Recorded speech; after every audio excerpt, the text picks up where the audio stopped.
Alright. Silent, silent, silent. Stream is running. Chat is working. This might actually work today. Alright, let's get this started then. Before I jinx it even further. Hello! Shadowcat back, and we're trying this again. Yesterday's stream didn't go so well. Today's stream? I don't know. It's raining outside. And my internet is spotty under the best conditions, so fingers crossed. Fingers crossed this actually works. In terms of the live stream yesterday, which did not work out very well, I will redo that one, maybe next week, maybe the following week. I gotta put out a poll to see whether or not people even want to do streams this next weekend. So, I mean, that poll will go up probably after this stream is over. But given that it is the end of the year, and it is going to be a holiday weekend, that's going to be on the table. And that won't just be on the table for this weekend, but obviously the next weekend as well, since New Year's is always 1 week after Christmas, which means that both Christmas and New Year's are on the weekend. But again, something that we'll get to later. For now, however, we are going to get back to work on the Tau module, or the Tau section of our Warhammer 40k module. Last time, we did some EMP weapons, we did ionic weapons, we did vehicle weapons, and so today we're going to be moving right down the list. We're going to be starting with Kroot weapons, and maybe Vespid weapons at the same time. I think I put Vespid weapons at the bottom of the list, but if we're going to do one, we may as well do the other, right? And when I check the chat, I see that JP is already here. JP's already in on the theme. Tell him what he's won, Johnny. You've won a stream, okay? That's what you won. You won a stream today. Assuming, of course, that it continues working. But for what it's worth, according to OBS, my connection is green. We are running at about 2700 kbps, which is about the best I'm going to get out here. I mean, it would be nice if we could all have things like fiber, but just not in the cards. Alright, so let's pull up the stuff that we need. We need our spreadsheet. And we need our browser. And then we can get back to work. So, if we check this, we left off on the ion weapons. So we got those done. We got the vehicle weapons done. And it's a good thing too, because most of the Kroot weapons are vehicle weapons. So knowing how to do these was important.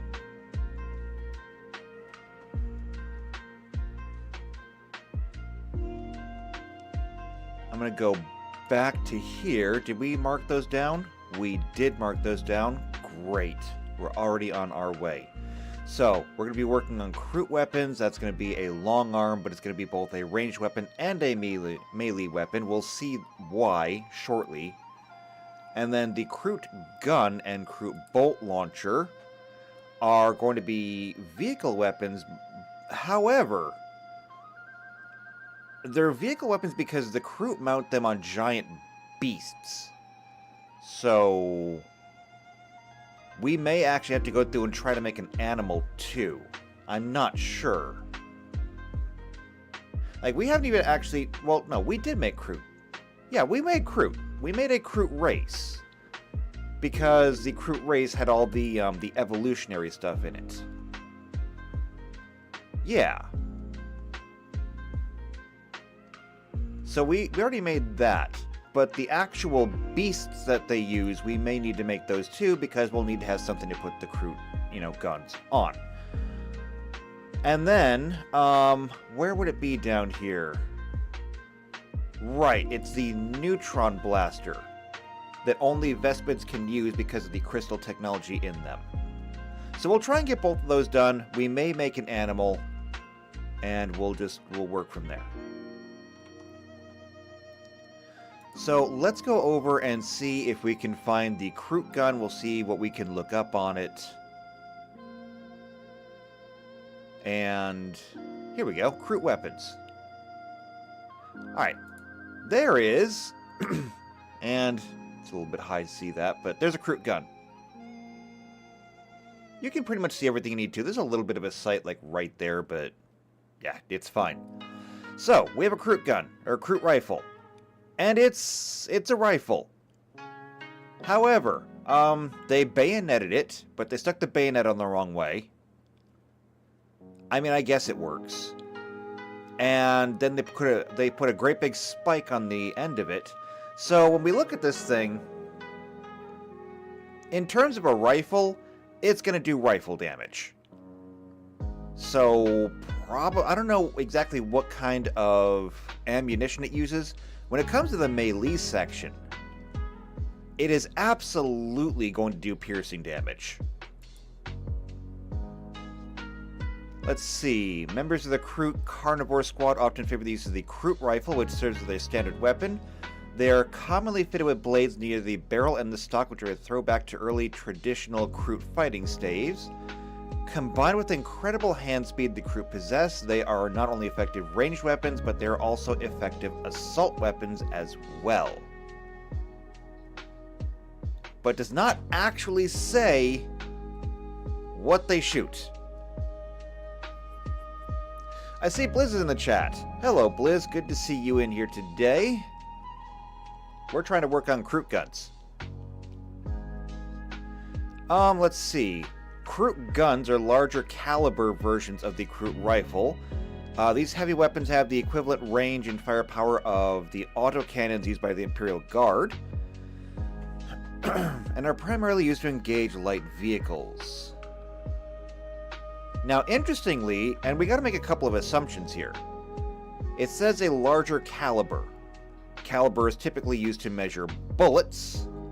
And so I think we can go ahead and assume that these use conventional ammunition. That's my assumption, at least. And then Kroot bolt launchers. Primitive and effective weapons used by the Kroot before they met the Tau Empire. As with Kroot rifles and Kroot guns, the Tau aided the Kroot by replacing the original basic sharpened bolts, which were originally used as the ammunition, with impact-fused explosive tips, which are smaller versions of the warhead used in Tau missile pods. This made the weapon far more dangerous, and it now has a significantly larger area of effect. The actual bolt thrower is operated by an ingenious hand crank system, which drops bolts from the magazine into position before quickly drawing the bowstring. The system allows the weapon to keep up a high rate of fire with little effort from the crew. So it's basically a ballista. Except not just a ballista, but if you've ever seen a repeating crossbow, it's like a combination repeating crossbow and ballista. A repeating ballista, if you would. That's unique. Okay, well, let's see what we can do here. In terms of guns, we've got guns. If we come over and look at weapons, we can look at long arms.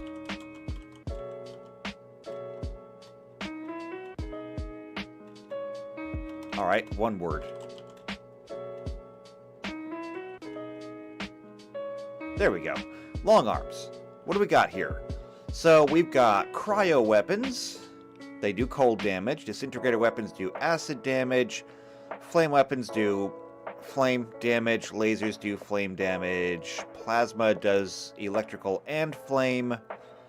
And then we've got projectiles. We've got needler rifles, cost ejects, and then we've got things just like the hunting rifle.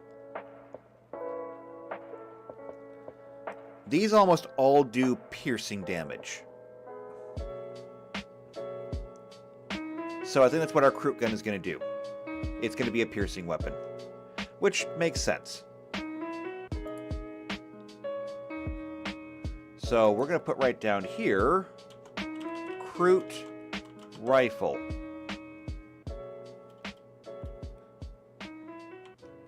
this, of course, is going to be, interestingly, both a long arm and two-handed melee.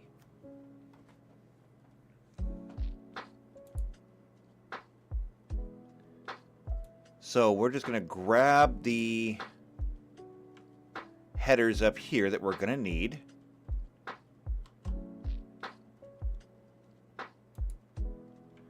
Paste them down here, and we can get to work.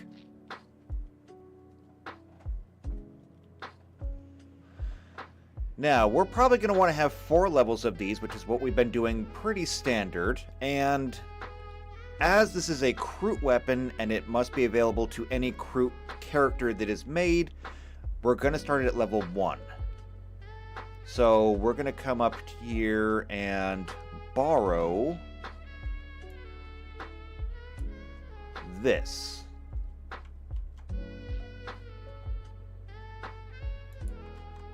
There we go.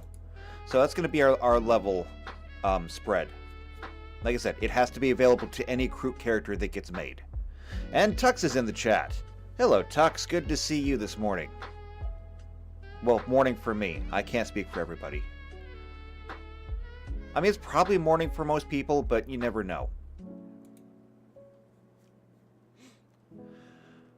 Alright, so Kroot rifle. We need some kind of naming convention. I'm thinking teeth. Since, you know, it's Kroot.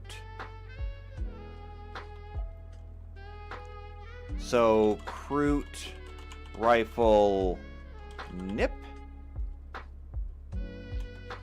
Kroot rifle bite. Kroot rifle rend, and Kroot rifle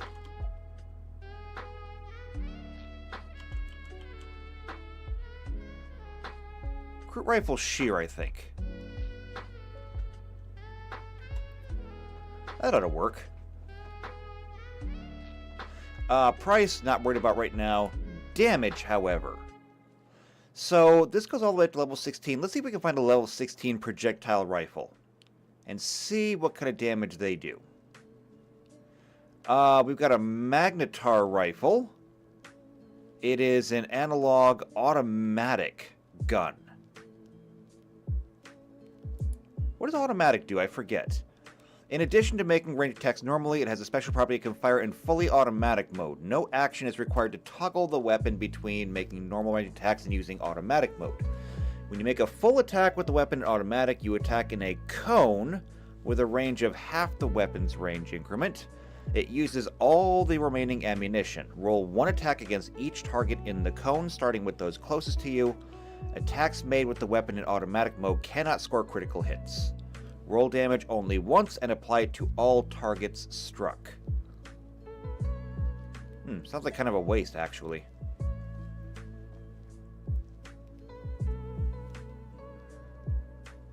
Let's see. Each attack as an individual creature in the tone uses the same amount of ammunition or charges as taking 2 shots. Alright. Still seems like kind of a waste, but that's fine. Obviously the Kroot gun is not going to be automatic. So, it is the only level 16 gun we've got. It does 6d8. 6d8. Now, can we...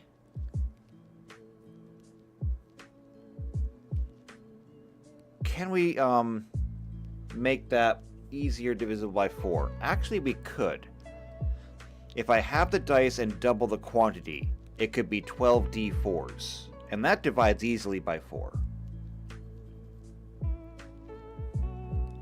That is an automatic gun, though. There's a Seeker rifle up here. That's only level 14. That also does 6d8, though. And that is strictly just a single-shot rifle. So I think 6d8 is the way to go. So, like I said, I'm going to go ahead. I'm going to double the dice. I'm going to have the quantity on the dice. And we'll say 12d4 piercing. Which is going to make this 9, 6, and 3. So 3d4 piercing, 6d4 piercing, and then 9d4 piercing. Which should work out nicely, I think. 12d4 at the maximum. That is 4 times 12, that's 48 damage. Not the highest damage, but still pretty good. As for range, let's see, the Seeker Rifle goes 100 feet, the Magnetar Rifle goes 120 feet. I think I'm going to call it 100 feet.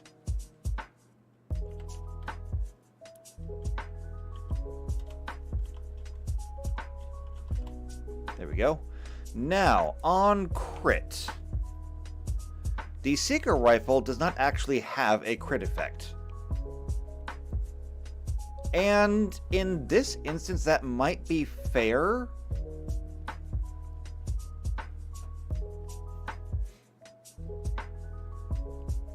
But I don't like it. I think you should be rewarded for crits. I mean, I realize that critical hits are just a roll of the dice. It's all luck. But I think you should always be rewarded for crits. So, then what are we going to do? If there's really nothing special about this gun, then there's one of two ways that I think we can take this. Number one is we can give it extra damage, so you hit extra hard with it. Maybe we just double the damage and you get to roll damage twice.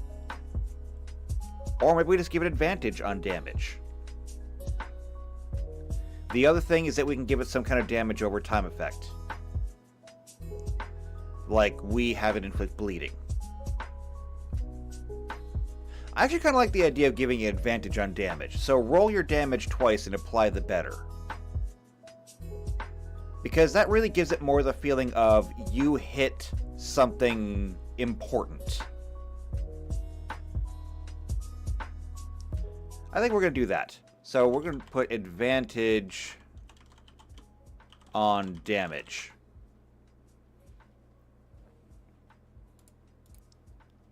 And that'll be it.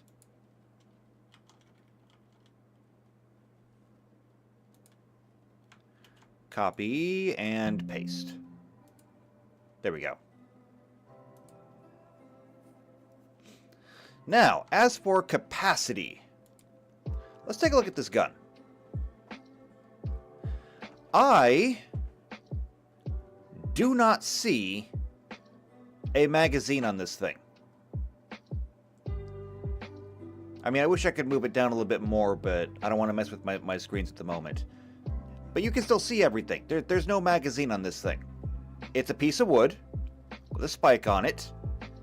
It's the action, a barrel, a muzzle flute, and another spike. Which leads me to believe that this thing might actually just be single shot.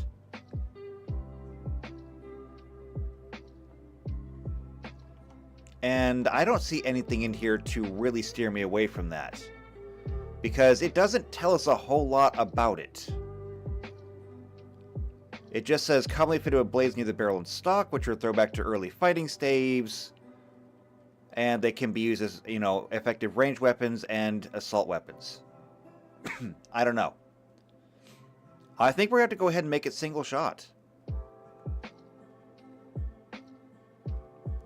Oh, wait, hold on. There's a summary up here I didn't read. Before the Kroot race was found by the Tau Empire, their ranged infantry consisted primarily of primitive slug throwers that relied on the use of chemical propellants, solid ammunition, and the transfer of kinetic force. Once the Kroot had been absorbed by the Tau Empire, their weapons were upgraded to utilize the charged pulse rounds favored by the Tau. Oh! Guess I should have read that first. So they use pulse rounds then. So wait, then we gotta like scroll up. Dawnblade, Airburst, hold on. EMP blasters. Did we do pulse weapons already? Did we even look at pulse weapons?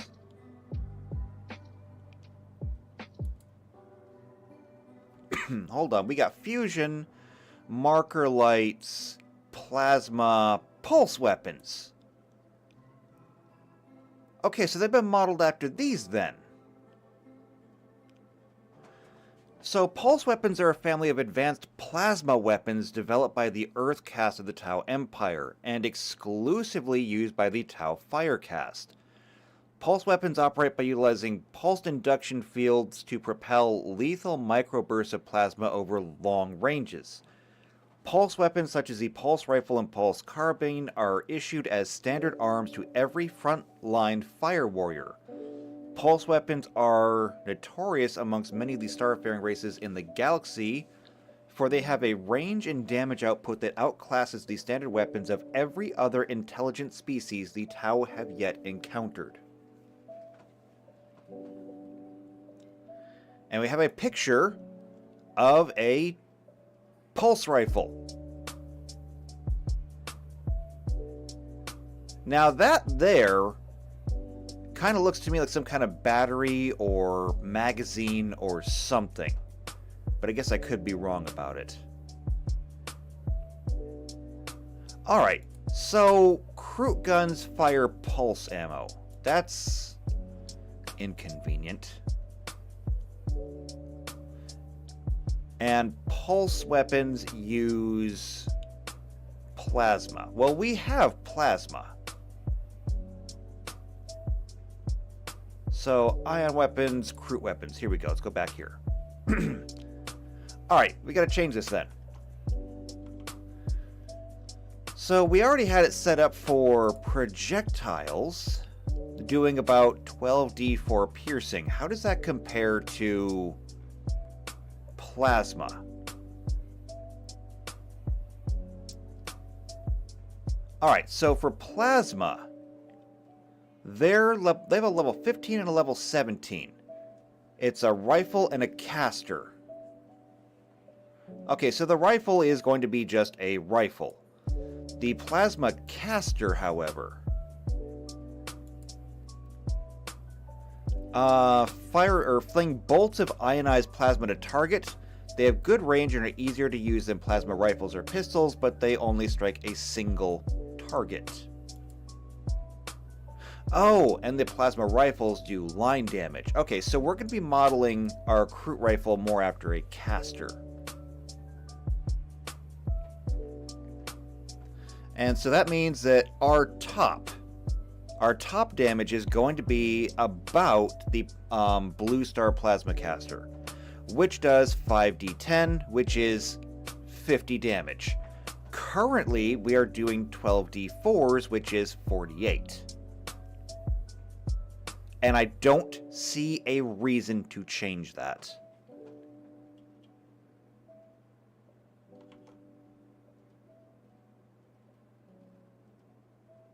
No, I don't see a reason to change that. We're just going to change the damage type. So instead of it just being piercing damage, it will be electrical and fire.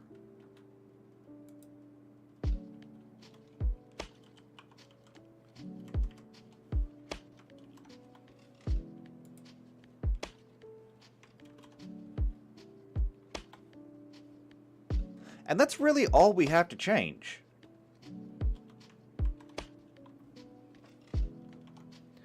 In terms of range, these plasma casters only go about 80 feet. And they're pretty solid on that, since the rest of these are rifles. So we can actually knock this down a little bit. We'll call this 80 feet. We can keep our critical, that's fine. Capacity. The casters have 100 charges and then 200 charges. However, The White Star Caster has 100 charges. It uses 5 charges at a time. And so that comes out to, if we just use 1 charge, a 20 round capacity. The Blue Star Caster has 200 charges, uses 10 each time. Still a 20 round capacity. So that's what I'm going to do. Usage is just going to be 1. Now, bulk, because it is a two-handed weapon, it is a long arm, it's going to be 2. Which is pretty heavy for a weapon, but this is also a total weapon. You can use it both as range and melee. And special is going to be melee. Which is where we need to go and get additional information for the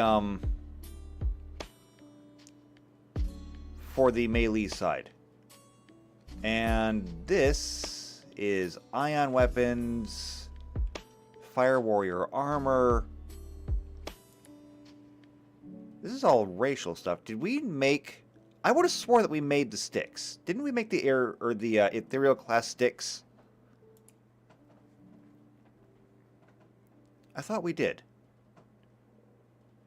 EMP weapons. No, we did. It's right here. Equalizer. Okay, so it uses the exact same headers as the range weapons do. Okay, that makes that easy.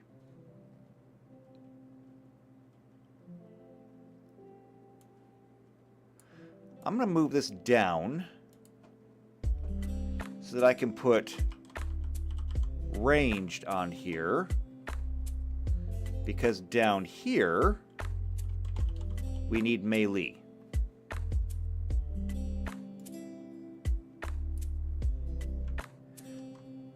And I'm just going to copy this entire thing down here.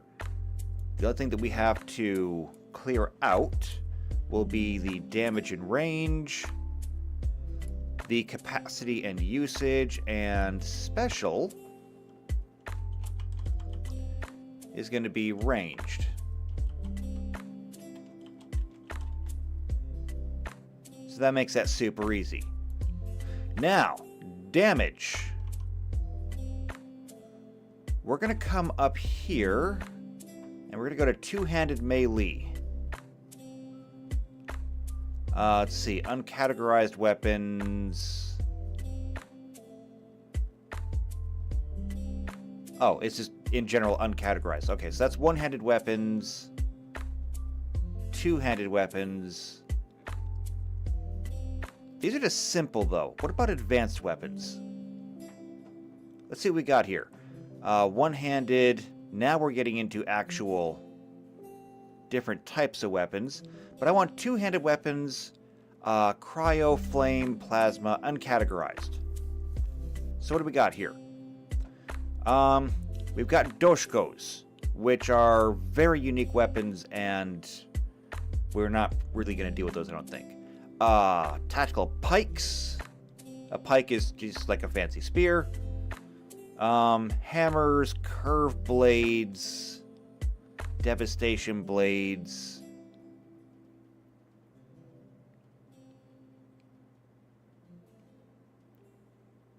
All right, let's look at what we got up here. So, curved blade, a buzz blade, or an elite pike. Actually, let's look at the elite pike. I mean, we're not going to be using the reach weapon on this one, but this just gives us a good idea. The elite pike does 7d8 damage, which is pretty good. It also has the ability to inflict bleeding. What I think I want to do is I think we're going to drop the bleeding and just leave it with the advantage on crit. And I may up it a little bit. So instead of it doing 78, I think I'll go with 8d8 at level 16. Which means that we can go up 2d8 per level, and it'll be piercing damage. So 2d8 piercing, and this time I'm sure it's piercing. 4d8 piercing. 6d8 piercing. And then 8d8 piercing. And the range is not a factor because it's melee. Capacity and usage, same thing.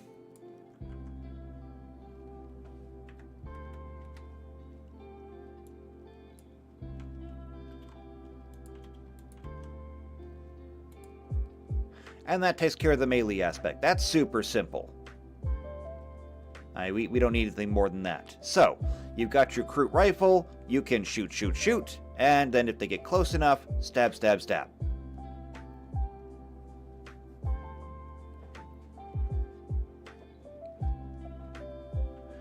Now, the only thing that I can think of to maybe change on this, because right now this is pretty good. It's a pretty good rifle. The only thing I can think of is that technically it does have 2 spikes on it. And so, do we want to give it like an additional attack? Like, we could, on critical attack, instead of giving it advantage, we could just say second attack. Which I kind of like on that one, because if all Kroot rifles are styled like this, then you could say on crit you get to use the other end. Which I think actually really fits into the whole savagery thing of the Kroot, because it means that, you know, you've got a Kroot in combat, or several Kroot in combat. Alright, so you're firing, you're holding the line, and they keep pressing forward, they finally get to you, you're forced into melee combat. You've got Tau that are going to grab, like, a knife, and they're going to try to, like, fight back with a knife, but what are you going to have with a Kroot? Well, your Kroot's going to jump in there and just go nuts. So the Kroot is just going to take their rifle and they're going to start stabbing away. All right, so you get your turn, you roll the dice, you stab. Your turn comes again, you roll the dice, you stab.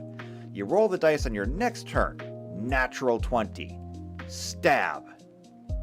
However, on crit, maybe get an extra attack. Roll the dice again, pull that spike out and stab with the other end, and double your damage. I like that. I think that's a really cool idea. Second attack.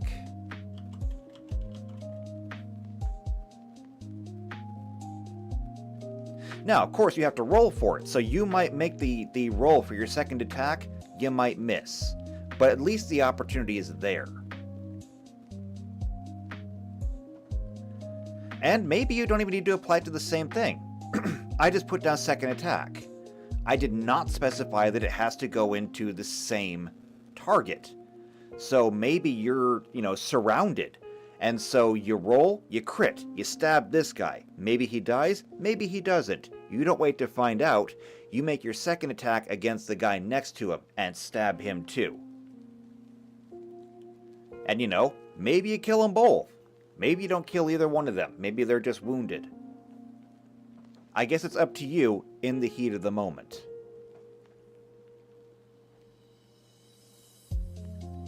But I like the way that looks.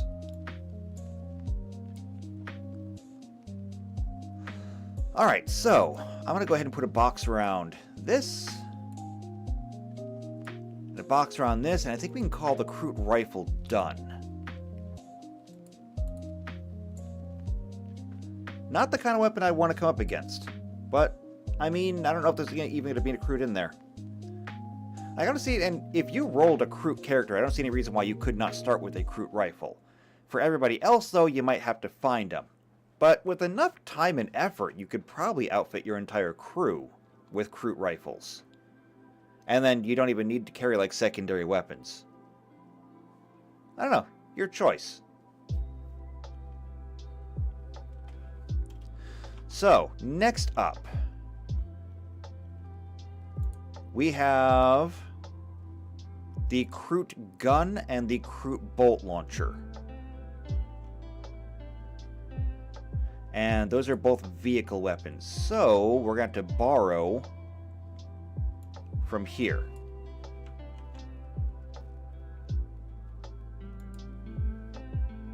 So, Kroot vehicle weapons.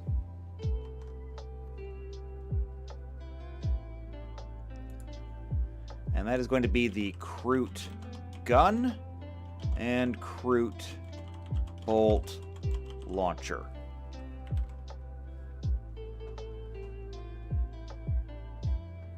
Okay. So it says the Kroot gun is basically on par with the Imperium's autocannon. Problem is, I don't think we ever did an autocannon. When we went to the Imperial Guard, we made their flashlights, which, I mean, we didn't even really make the flashlights. We just said, here's a laser rifle. Except, you know, it's rechargeable. We did do a Chimera APC, but that was all we did. We gave it a multi-laser, we gave it a heavy bolter, and that was it. So, not having an autocannon to base it off of, we're going to have to just kind of make it up as we go along. So, let's take a look at the autocannon then, since that is the comparison. An autocannon is an automatic, self-loading, heavy ballistic weapon that fires a high velocity of solid shells and is used by the military forces of the Imperium of Man and the Leagues of Votan. And it looks like that, with this being the magazine, I'm assuming, and yeah, that's just it.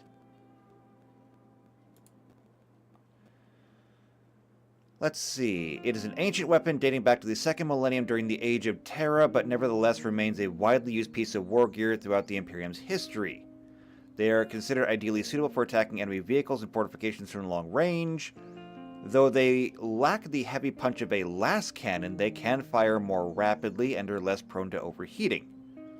However, the need to carry large amounts of ammunition is a distinct disadvantage.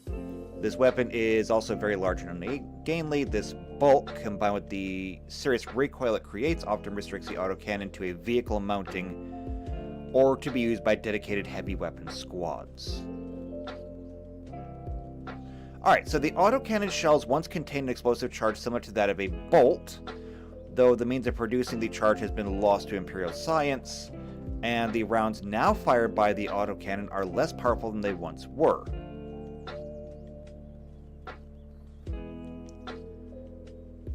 So, I guess it's just a slug thrower now.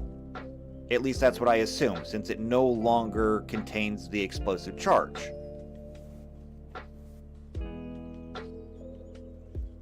Let's see, though they're designed to be fired from a standard pattern bipod with steel glacis, in extreme situations it is not unknown for some physically stronger troops to carry them into battle slung from a suspensor harness. Though this gung-ho method of firing the autocannon is unusual and not encouraged. Okay, so it's just a really, really big cannon. That is actually kind of a benefit. It is. It really is. It's kind of a benefit. So first things first. Since this is a vehicle weapon, we know that it is going to overpower pretty much anything handheld. Which means we're going to go look at heavy weapons. Okay, we're going to go look at heavy weapons.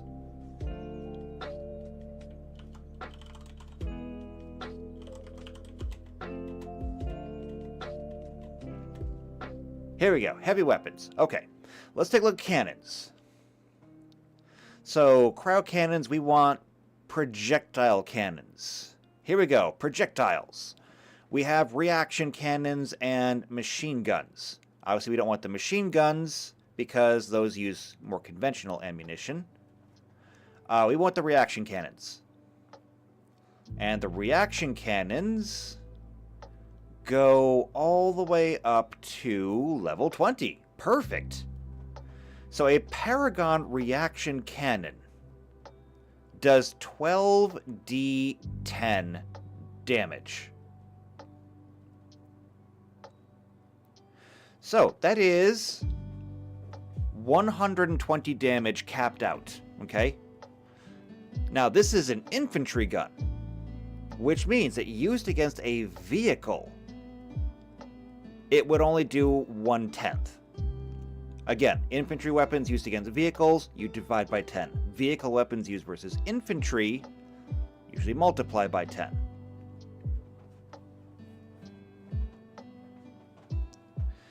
So, does 120 damage to infantry, which means that it would do about 12 damage to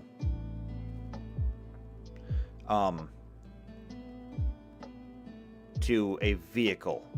So we're talking like 1d12 in terms of an actual vehicle. If we look at vehicle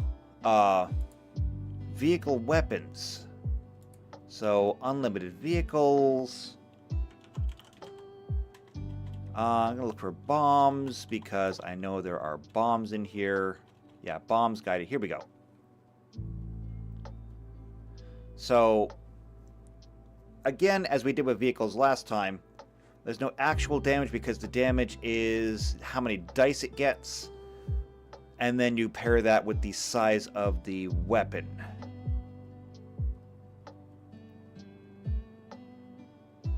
Vehicles versus starships. Oh, wait. A note that Mini's weapons are designed to inflict many times the normal damage to vehicles, but they are only minor the effect is versus a starship. The first 20 hit points of damage inflicts 1 hull point, and every 10 points of damage thereafter deals an additional point of damage. That is so convoluted. Just divide your damage by 10. Make it easy.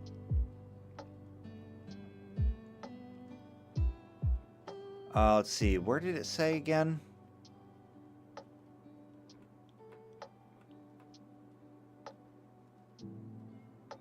I don't remember where it said it. I'm pretty sure, however, that it said small weapons deal 1d4, medium weapons are 1d6, and large weapons are 1d8. I just don't remember where it said it now. No, it would have been here. Vehicle mounts. Yeah, here we go. Yeah, small weapon mount. Deals 1d4 per purchase of the vehicle weapon.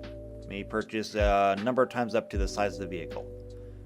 Medium weapons do 1d6. And large 1d8. So, our largest, most badass reaction cannon does 120 capped out. Now, used against a vehicle, that would be 12 damage. So, if we wanted to make this like a small weapon, it could very easily do 3d4 damage.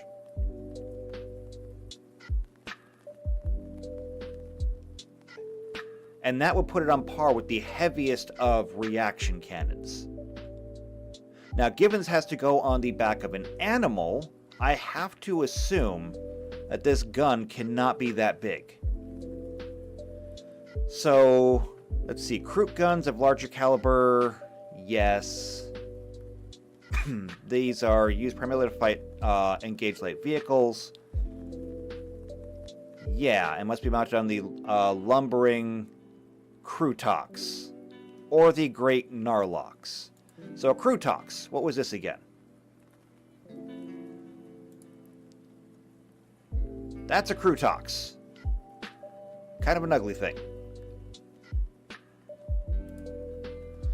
Let's say they are a result of a dead-end branch of Kroot evolution, but like the Kroot Hound, they are used by more intelligent humanoid cousins. Let's see. If not for the Kroot using them as a beast of war, they might have died out generations ago, but instead they are a common sight all over the Tau Empire and beyond.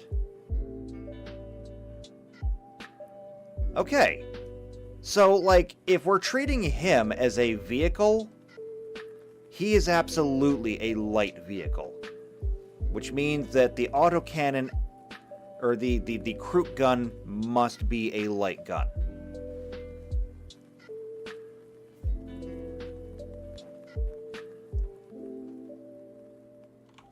Yeah. Alright, so, range, damage. Damage side. Okay, we'll figure out the range in a second. Damage, I'm going to go ahead and say that's going to be +3 dice. Size will be small. Special, I don't know if there's anything really special about it. Range, however,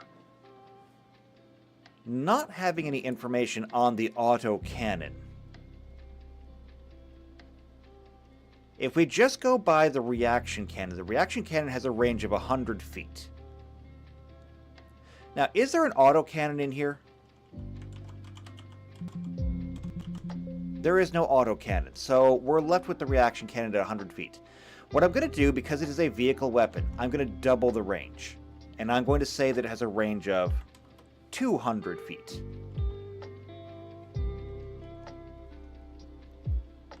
And special. Every single one of these reaction cannons has the penetrating special property. A penetrating weapon ignores an amount of hardness equal to the weapon's level. I'm actually kind of okay with that. I think the vehicle weapons have special properties too, don't they? New vehicle weapons. Yeah, they all have special. So why can't we put in penetrating? We can put in penetrating. There we go. Then we have the Kroot bolt launcher. Now, interestingly enough, we have this thing called a crossbolter in here. So a crossbolter, this resembles a rifle with a crossbeam near the end of the barrel. A crossbolter uses mechanical power to fire arrows along the barrel. Grenade arrows can also be fired with a crossbolter. It's basically already a miniature version of what we're trying to make. Right down to the grenade arrows. So we can definitely borrow from this. So there is nothing higher, I don't think. Oh, wait, here we go. Paragon Crossbolter. Level 18. This thing does 10d10 damage, which means that it's roughly on par with the reaction cannon. It's a little bit less. It means that this thing would typically do about 10 damage tops to a vehicle. It is unwieldy, but we don't need to worry about that. It uses arrows. That's fair. We may actually have to differentiate. Because this thing is using its arrows, but we would have to, like, make special, unique ammunition for the bolt launcher. And then separate the damages. So I think what we're going to do is I'm going to copy the reaction cannon stuff, but I'm not going to give it penetrating. Okay? I'm going to go ahead and I'm going to say that this thing is still going to be +3 dice. It's still going to be small. The range, since the crossbolter only goes 60 feet, is going to be 120 feet.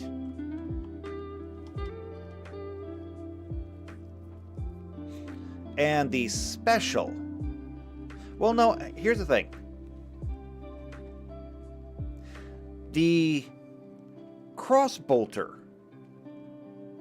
has the option of using arrows because you can get arrows for it. We don't really have access to, like, regular ballista bolts. So the only ammunition you're going to get for a crossbolter is going to be these unique arrows, which means we don't actually need to factor that in. What we do need is an equivalent grenade to pair it with. So we look at the Kroot bolt launcher. It uses smaller versions of the warheads used in Tau missile pods. But that's really all it says. However, I'm going to assume that Tau missile pods are pretty much just conventional weapons. Let's see. A missile pod is a relatively simple Tau multiple missile delivery system able to engage targets at long range. While it's not as powerful as the Imperial Crack missile warhead and lacking in the damage radius of a frag missile, Tau missiles instead combine the best attributes of both and are capable of rapid fire to shred infantry, transport, skimmers, and other light vehicles. Okay, there we go.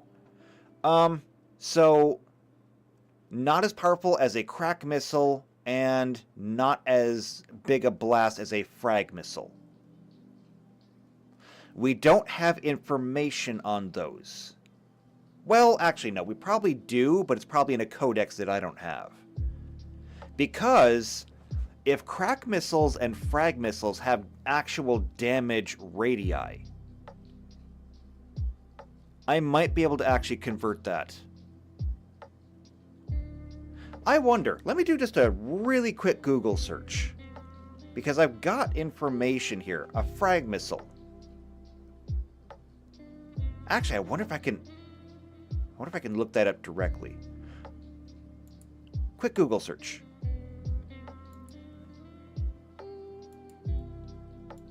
Let's see. Tau missile pod damage. Or hold on. Blast size.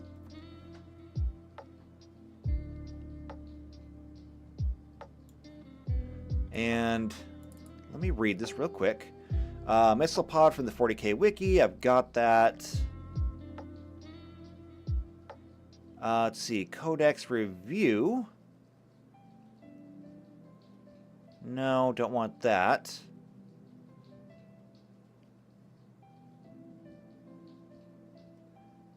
I mean, do Tau missile pods not have a blast radius? Because I know when you're playing Tabletop 40K, you get actual discs that you can use for measuring blast size.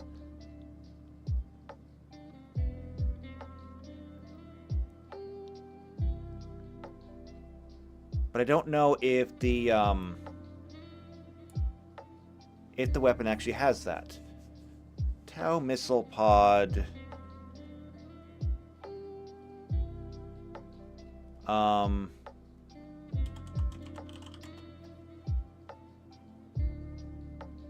Tau missile pod numbers?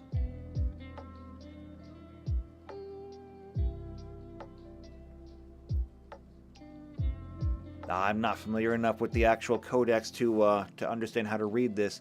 I don't see it. So I have to assume that maybe it's just not. Maybe they don't have it. All right, never mind then. Not going to spend all day on this. So I'm just going to make it up on my own.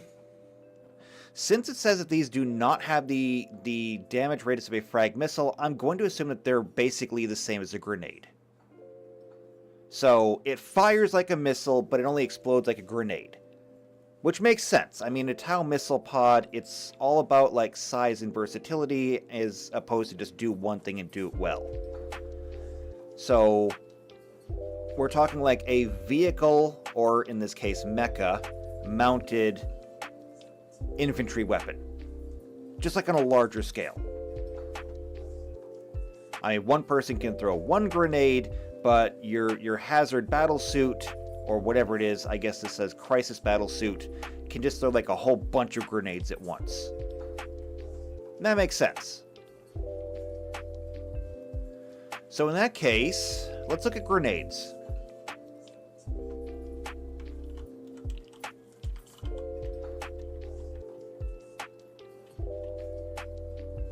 Let's see, grenade launchers. Here we go, grenades. Cryo, decoupler, flash, fragmentation grenades. They go all the way up to tier 8 at level 20. And when they explode, they do 20d6 damage at 15 feet.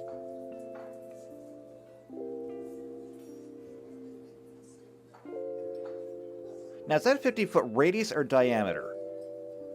Let's see. They have a special property and radius of the explosion. Okay, so 15-foot radius. Which is cool, because that's a pretty big circle, actually.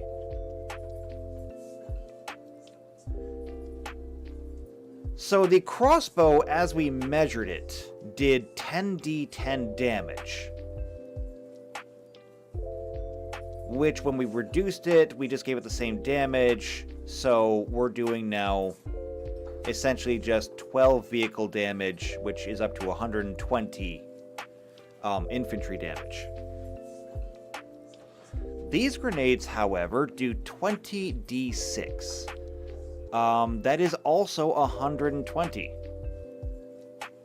So the numbers really don't change that much. The only thing that does is we give it the special property of exploding with a 15-foot radius. We can literally just copy this.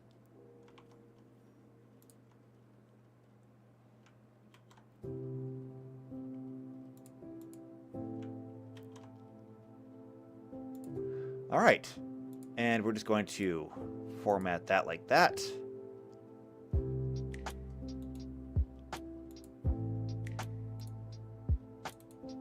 And we can just delete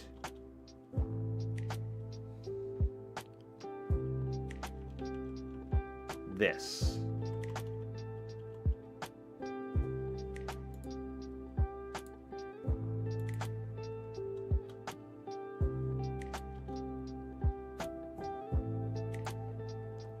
And so there we go. That takes care of the Kroot stuff. So you got the Kroot gun, long range, does decent damage, and it penetrates. However, I just realized penetrating depends on the level of the weapon. And vehicle weapons don't have levels.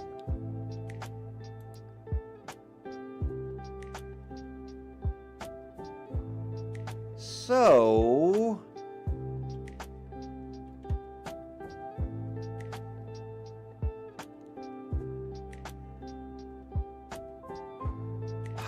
how do I handle this? It's already penetrating. I don't want to make it a line weapon though. That would be a bit too overpowered. Penetrating. Let's get penetrating 5. Okay, well, we'll just say they can go through 5 layers of whatever armor it hits. And that should do it.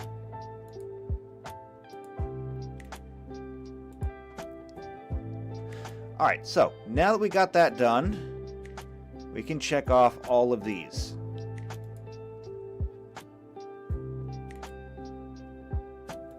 That takes care of the Kroot. But there's still one more left to go. And it is all the way down here. But since we're covering the Kroot, we're already doing the Friends of the Tau, I want to knock this one out. And that is the Neutron Blaster. It's a little out of order, but it's okay. So, Neutron Blaster. This is going to be, as I wrote down on the other page, Vespid only. And it's going to be a long arm. I think. Yeah, Vespid only, long arm, ignores armor? Maybe. We'll look that up.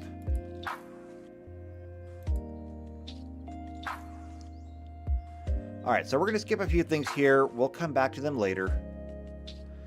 Missile pods, high-yield missile pods, smart missile pods, phase stuff, photon grenades, pulse weapons, long-shot cannons, neutron blaster. Here we go.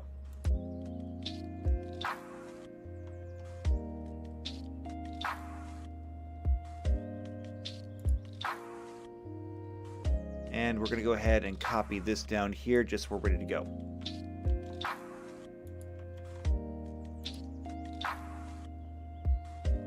There. Alright, let's read. Neutron Blaster. It's a unique and potent weapon utilized only by the Vespid represented technology unique to that alien species.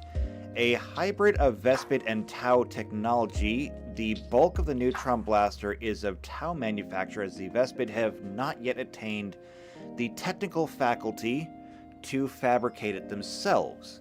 Mounted at the barrel of the weapon is a highly energetic and unstable crystal harvested from the lowest levels of the largest stalactite islands of the Vespid homeworld in the deepest reaches of the Vespid Cloud Seas.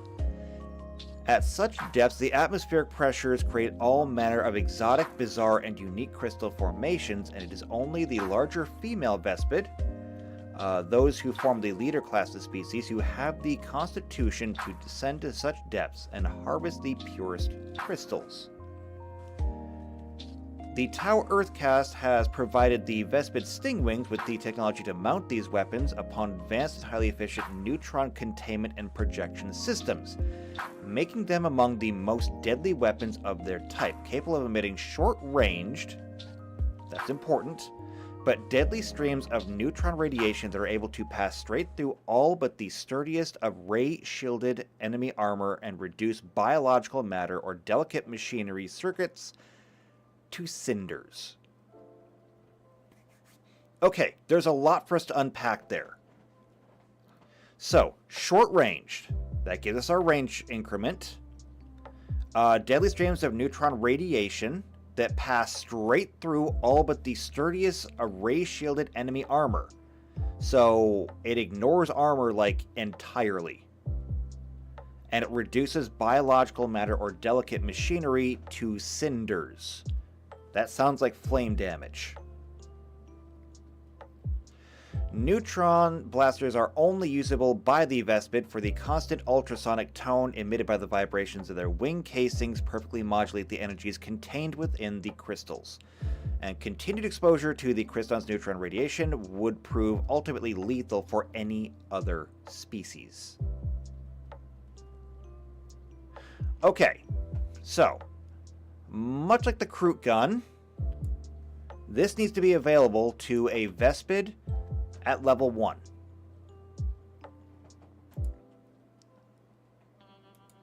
And this is going to be, let's see, a neutron blaster. Let's go with dim, neutron blaster light, neutron blaster bright, and neutron blaster blinding. Which is not to say that it actually inflicts blinding, it's just the categorization of the gun. Now, damage. Damage is going to be really, really hard to ascertain, because every other gun in there is no other gun in Starfinder that does damage like this.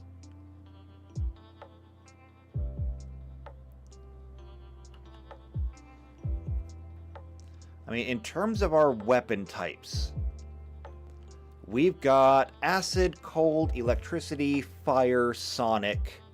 We've got bludgeoning, piercing, and slashing. I mean, I guess maybe the closest we might get would be sonic. We can take a look at what we got there. Alright, Sonic.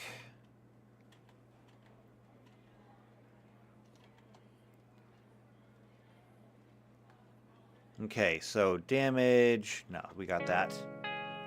Alright, targeting an armor class. If weapon only deals energy damage or targets EAC. Yes, I got that. Alright, here we go. So these are melee sonic guns.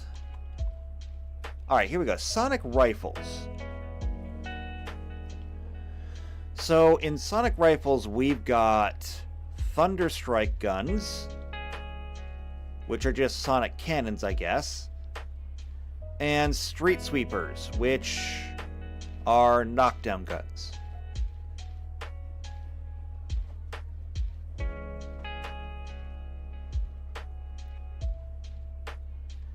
If we look at these, they don't do a lot of damage. Like, even the Banshee, which can deafen people, it's a sonic cannon. It only does 6d10. It does have a short range, which is something we're looking for.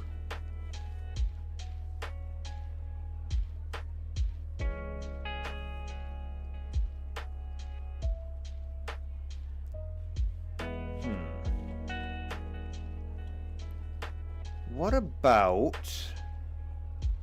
What are we looking at here? Ah, here we go. This is a heavy weapon. So the Thunderstrike Screamer. But I mean, these are all unwieldy.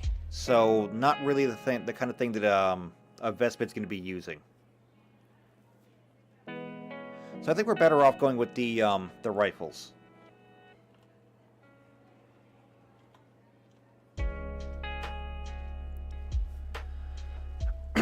Now, if we look at this, so a sonic rifle level 18 is doing 60-10 sonic damage, so 60. That does divide nicely by 4, but not for dice, because there is no D15.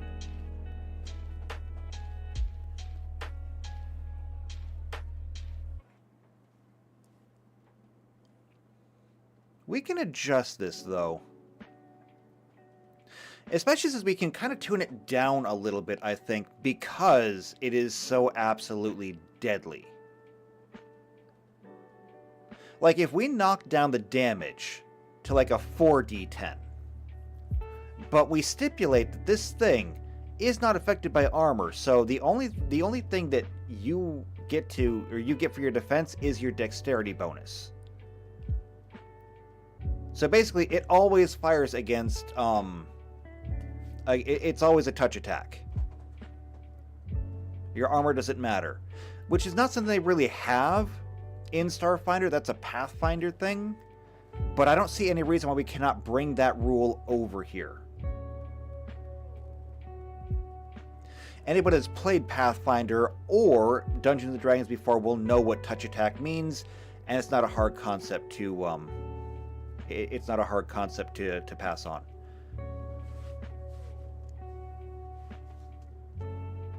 Alright, so that's what we're going to do. Damage, I'm just going to go up by d10s. And it's going to be uncategorized. There is really no defense against this. I don't think. Because how do you classify neutron radiation?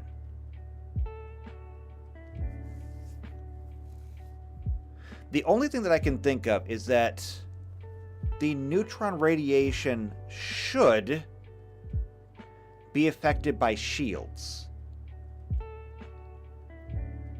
So we can put that as well under special. So this is going to be 1d10, 2d10, 3d10, and 4d10.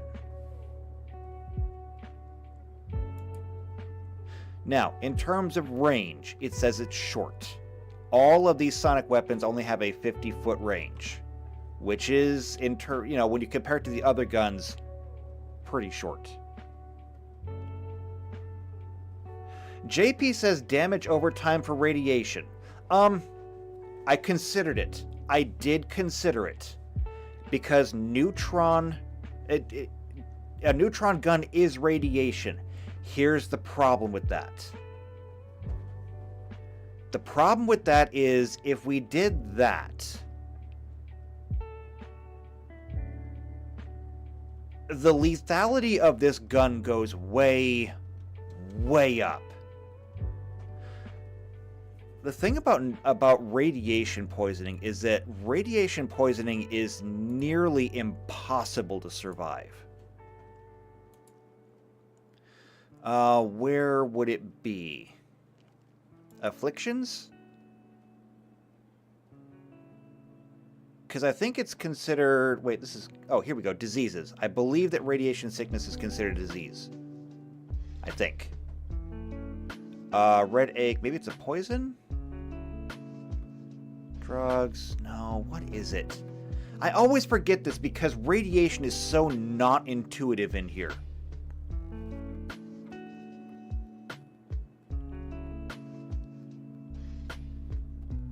I forget if it's a poison or a disease.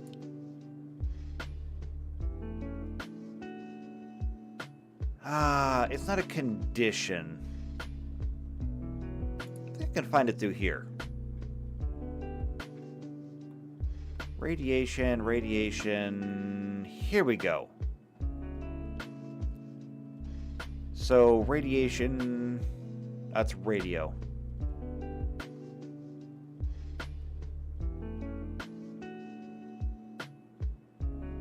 Nope, there's no link here. Where the hell was radiation?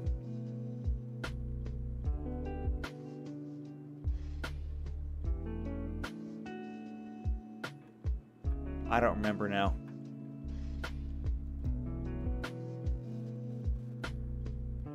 Random space hazards. There's nothing there. Let me do a quick search here.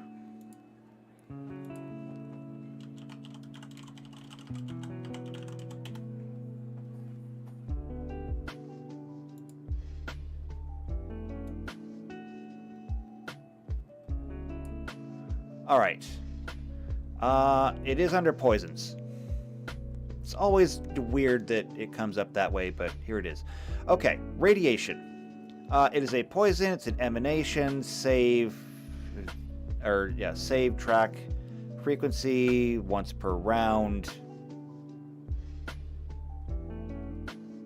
And this would inflict radiation sickness on you. So this is the actual poison. But then we would go over to diseases, I think. Addictions, bubonic plague, leprosy, mind flare. Here we go. Radiation sickness. All right. Here's the thing. It is a special type of disease. It's the same DC as the level of radiation that causes the radiation sickness. The frequency is once per day. Symptoms can include nausea, vomiting, loss of hair. Yes, yes, yes. The cure is 3 consecutive saves. And this is one of the reasons why I'm very, very reluctant to ever add radiation to these things, except under very, very specific circumstances. For example, when we did the Skitari, we added in radiation because it's a key part of who they are. And the fact is that they are radioactive, and they're also basically immune to their own radiation. When it comes to the Skitari, it is a 5-foot sphere of radiation. The DC of the radiation is equal to their character level. So a level 1 Skitari is only very mildly radioactive. At the same time, a Skitari basically doesn't have to roll against their own radiation because they're all but guaranteed to survive it. However, if they didn't survive their own radiation, they would need 3 consecutive saves. That means that you have to roll 3 saves. So let's say that you're exposed to radiation, okay? And the radiation has a DC of 15, okay? This is a very deadly radiation, by the way. 15. It means that if you have, say, a fortitude of, I don't know, give me a dice.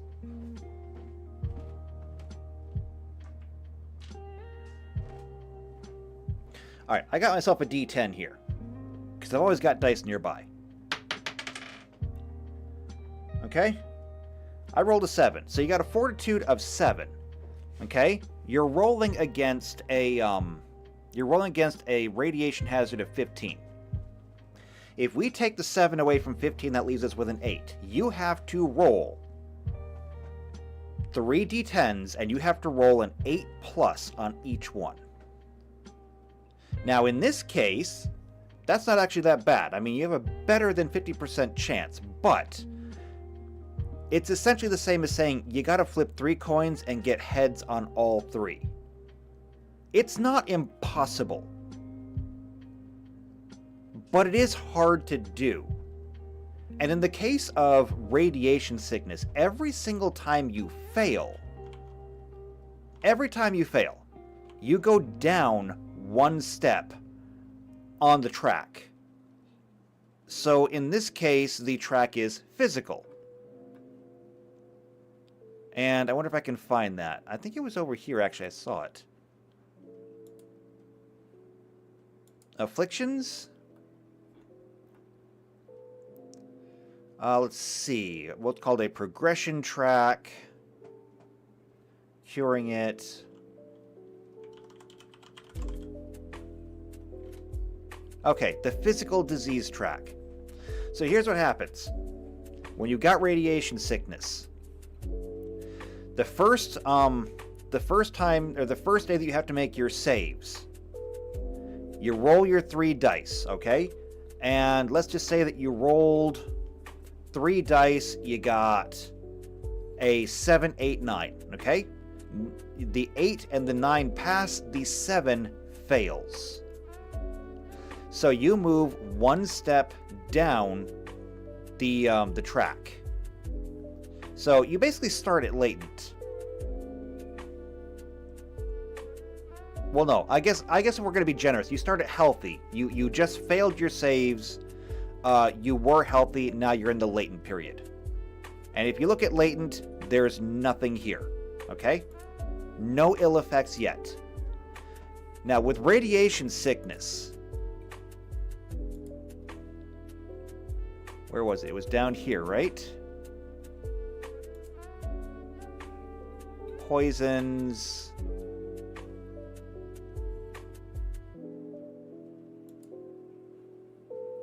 Ah, here, radiation sickness.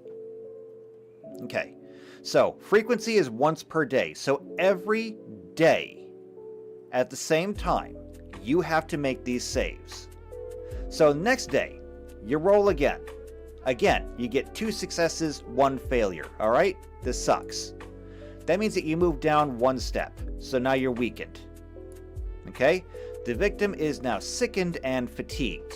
Just as a reminder, if you are sickened, well, if you are fatigued, it's a -1 penalty to AC rolls, attack rolls, melee damage rolls, reflex saves, initiative checks, strength and dex spec saves, and reduce your encumbered limit by 1 bulk. And sickened, where is it? You take a -2 penalty to ability checks, attack rolls, weapon rolls, saving throws, and skill checks. That means that these 2 things together, you are taking a -2 from sickened on all of your saving throws, and fatigued, another -1 on reflex. So that's -2 to fortitude and will, -3 to reflex.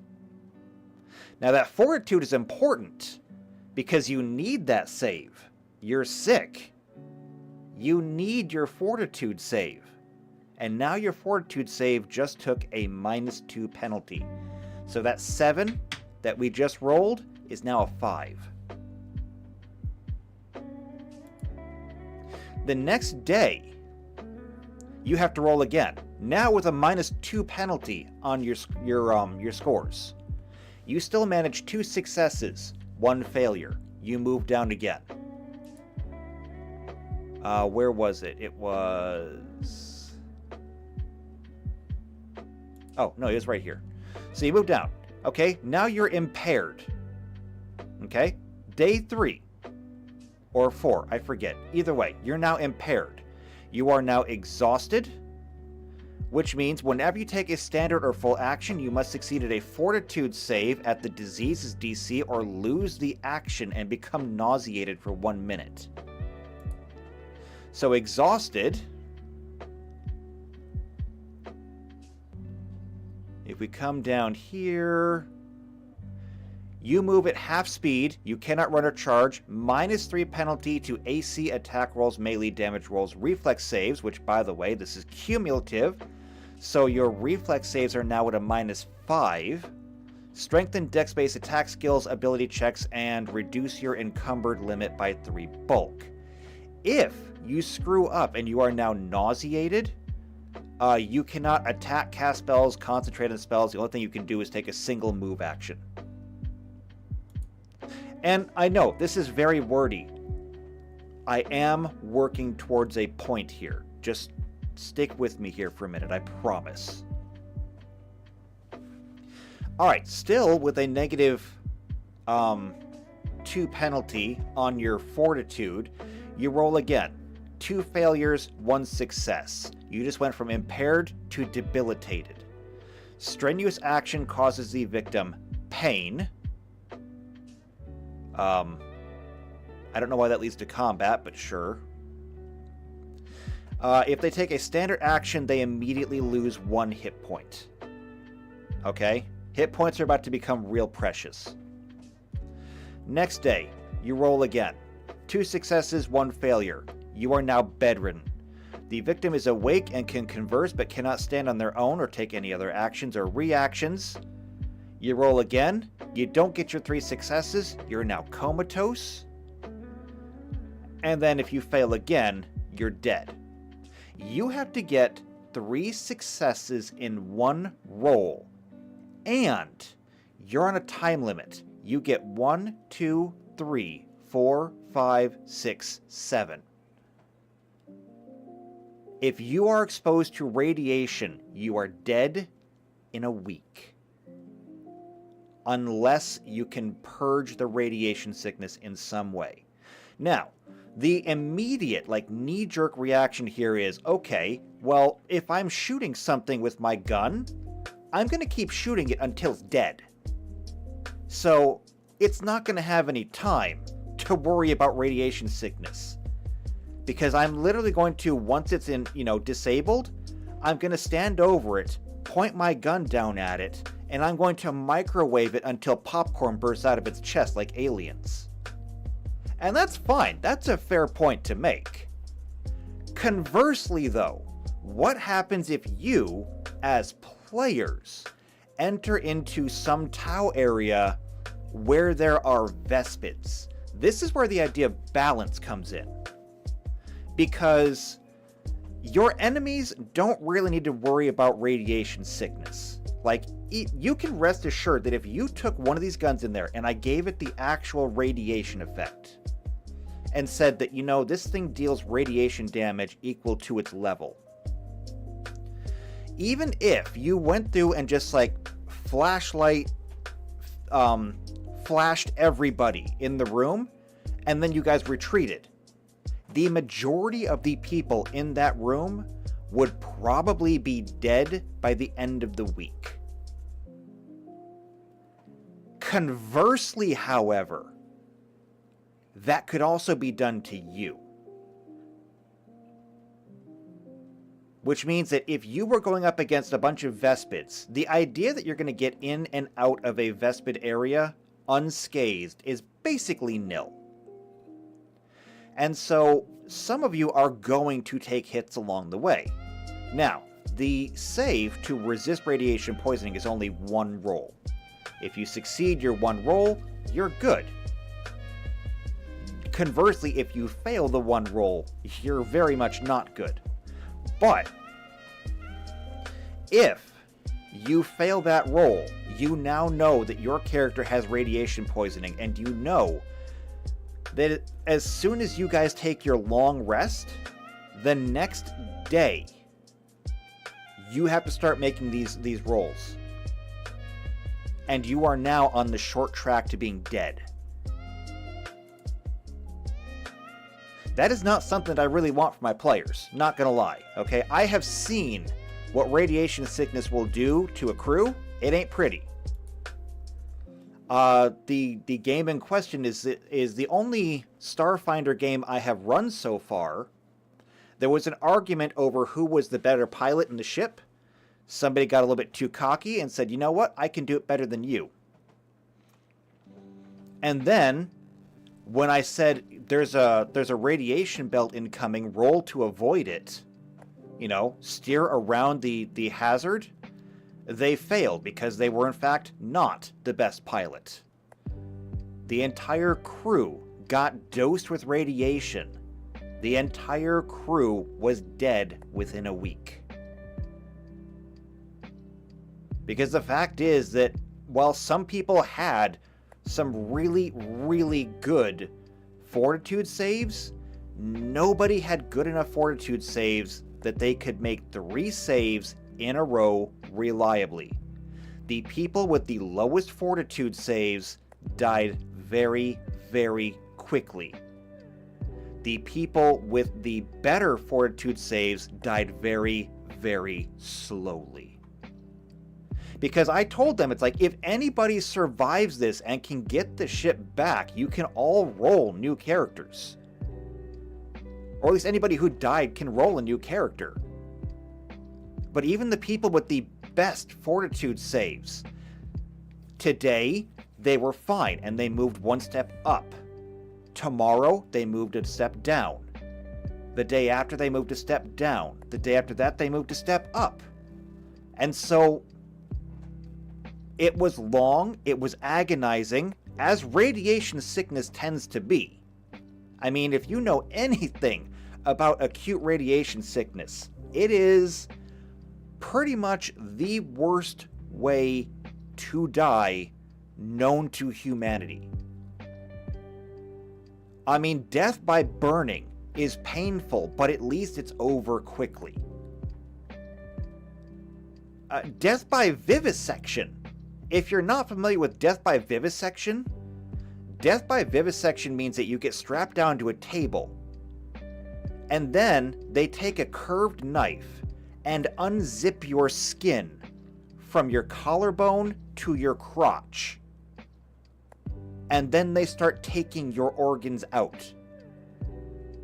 And they just start cutting pieces of you away until eventually you pass out and then eventually bleed out. Vivisection is a bad way to go. Think of, what's his name? Wallace? William Wallace from the movie Braveheart? He suffered death by vivisection at the hands of the English. I mean, among other things. I mean, they racked him, they castrated him, but eventually they just said, all right, fine, we're going to do this. And they vivisected him in front of the people. It's a bad way to go. And yet it would still be preferable to death by acute radiation poisoning.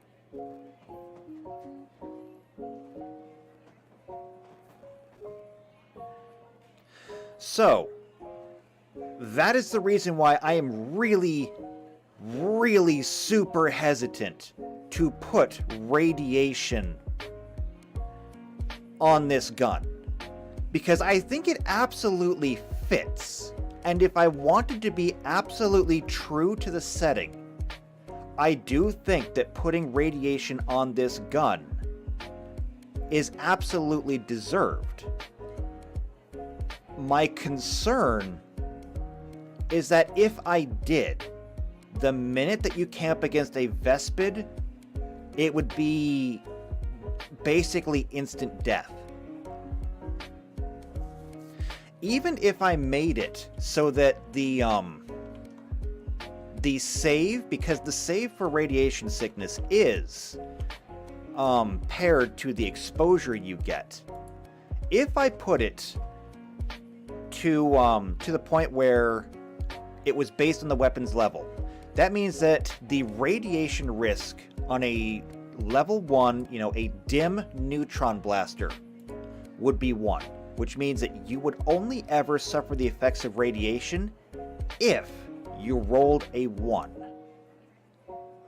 It all but guarantees you a 95% success rate before we even begin to add in your fortitude bonus.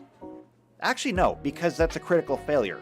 It is literally a 95% survival rate. Because if you roll a critical failure, your fortitude save doesn't even add in. So it's a 95% survival rate. Then we get up to the light neutron blaster at level 6.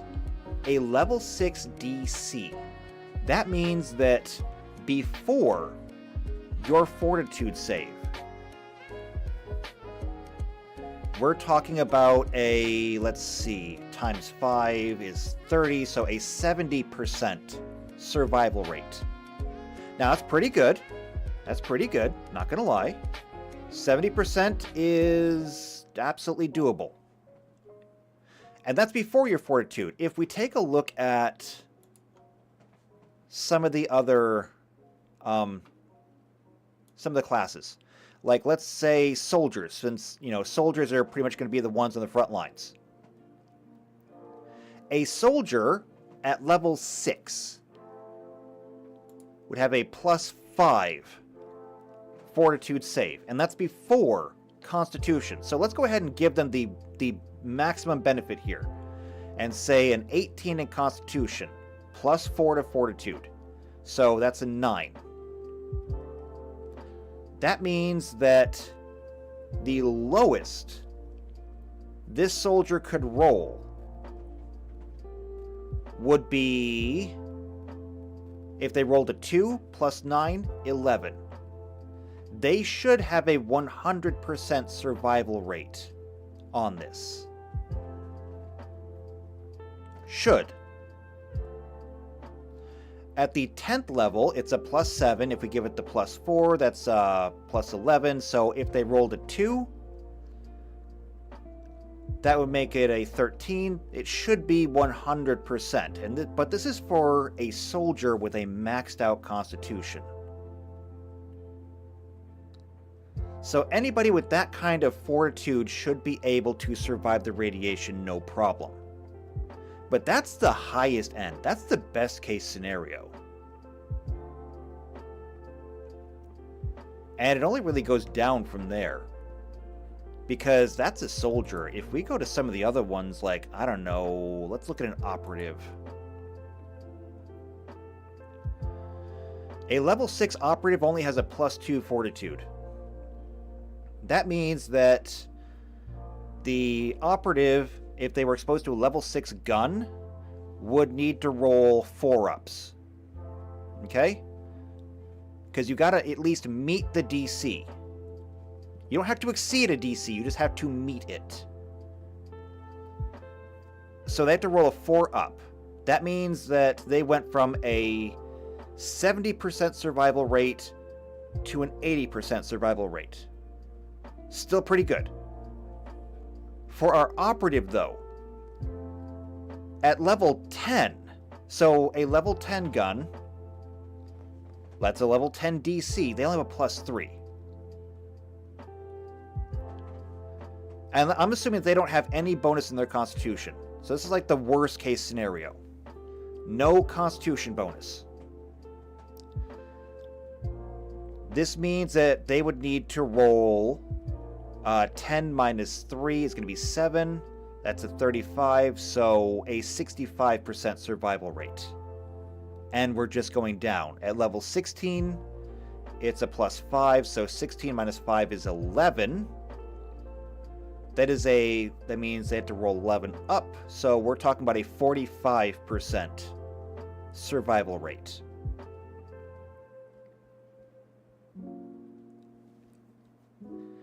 I mean, it's doable.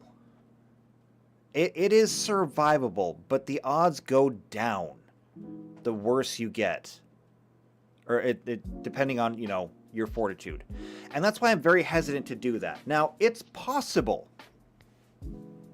We could do this, and we could say attach this to the crit, which we haven't filled in yet.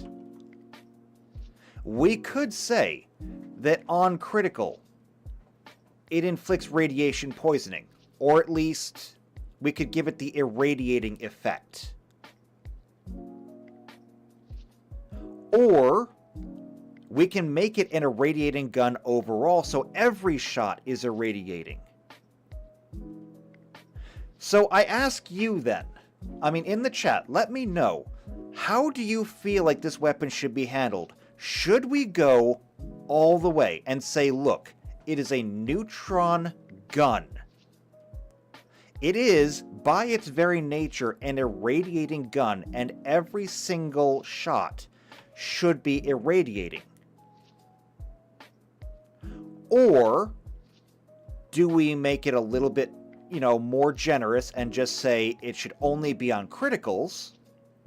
So only on critical hits is the gun irradiating?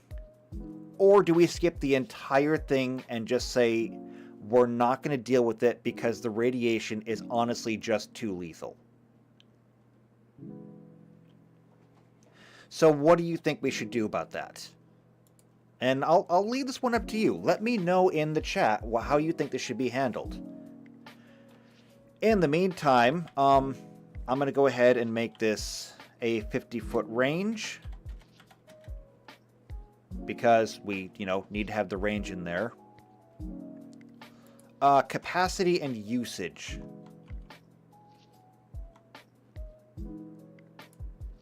If we look at the sonic rifle, 100 charges at 5 each. That's kind of the same thing we saw before. Because, I'm good to go all the way with this rifle. I just think it might be a bad idea.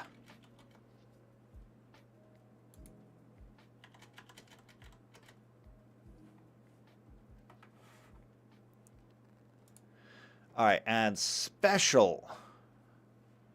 Special is going to be touch AC.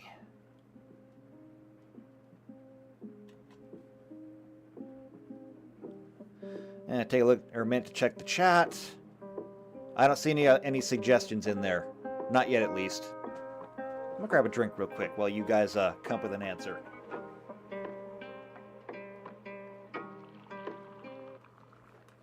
Because, it's not my characters that are on the line. I'm the DM. I can make as many characters as I want.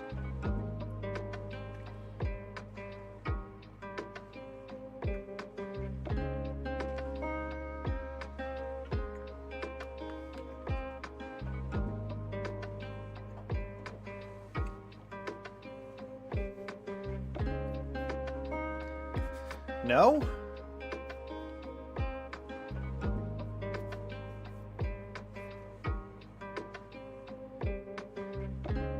Then I'll tell you what I think I'm going to do. I think I'm going to split the difference.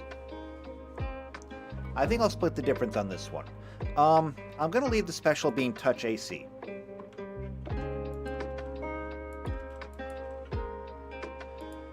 For the critical, I think we're going to go ahead and we'll do it. We'll go ahead and make it irradiating on critical. So, if you're fighting Vespids, and if they happen to get a critical effect, or a critical hit, I will ask you to make a fortitude save versus radiation. Now, I don't know what's going to happen. We might not even come up against Vespids. You'll have control over where you go once you have your ship. If you don't want to go fight Vespids, you won't have to. That's usually one of the beauties of the games that I run, is I like to give my players almost total freedom. I will give you a story. If you absolutely do not want to do the story that we're doing, I am not going to railroad you into doing it.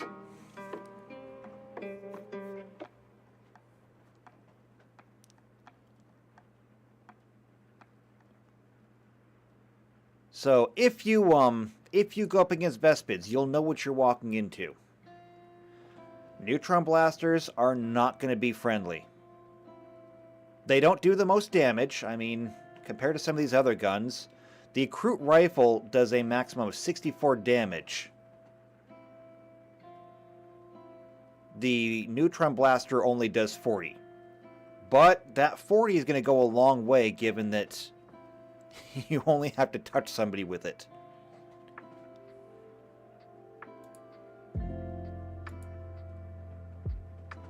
Oh, and one other thing. It does go up against touch AC. Actually, I don't think I need to add anything there because shields operate as temporary hit points.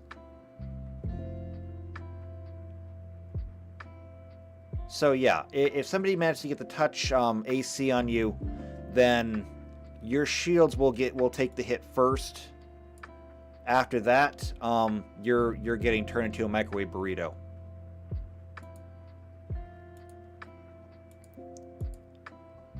Alright, so that takes care of Kroot weapons, it takes care of Vespid weapons.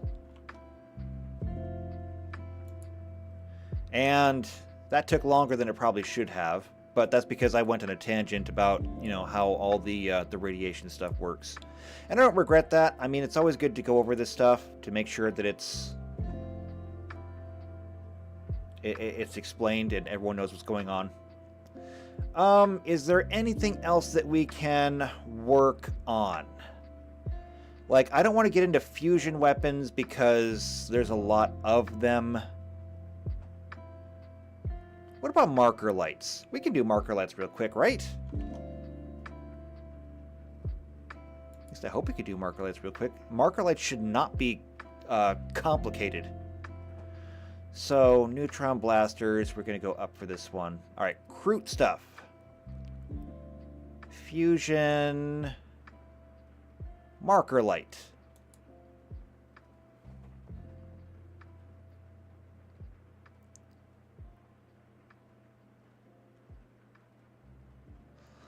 Alright. So, a marker light is essentially an advanced Tau handheld laser rangefinder used to paint targets for other Tau units to fire upon. When activated, a marker light projects a simple beam at the target which measures the exact distance between the marker light and the user. This and a torrent of other targeting information is then fed into the Cadre Tactical Network and becomes available on the wider Tau Electronic Battle Network, relaying ranges to the marked target, triangulating optimum firing trajectories, and superimposing aiming vectors. All this information is transmitted to other Tau units to guide their fire and engage the enemy with unerring accuracy. During the Damocles Gulf Crusade, the marker light was also dubbed the Valkyrie's Mark by Imperial forces because those marked with it were soon numbered amongst the dead. So far, all Imperial attempts to disrupt Tau marker light networks are believed to have failed. So basically, we got laser pointers. Okay, a little bit more than laser pointers, but, I mean, it works. Marker lights allow Tau fire warriors and vehicles to fire more accurately upon their targets, to be able to see and target enemies in darkness clearly, to call in seeker missiles on target either from sky rays or missiles mounted on other Tau vehicles, to pin enemy units under fire from Tau troops more easily, and to allow their aimed shots to strike more accurately. Okay, there's a lot of information there, and I think that we can integrate most of it.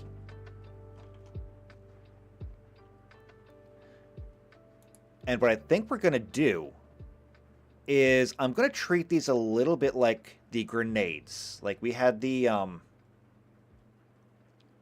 EMP grenades up here with multiple different levels. What I think I'm going to do for these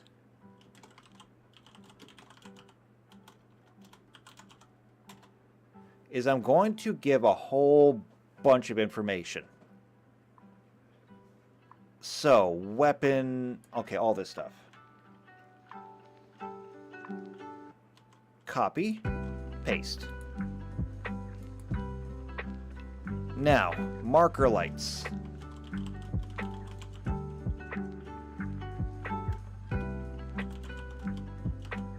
I am not going to give all these fancy names. I am just going to give them a T1 through 20.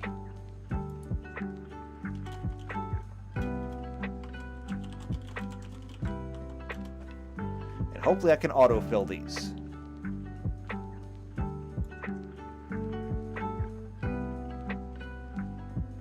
Yes, I can.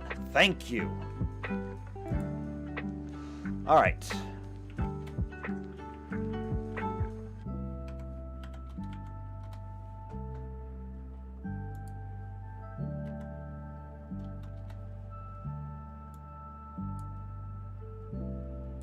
And hopefully I can just drag this down and autofill. Yes, I can. Now, the reason that we're doing this is because damage, none.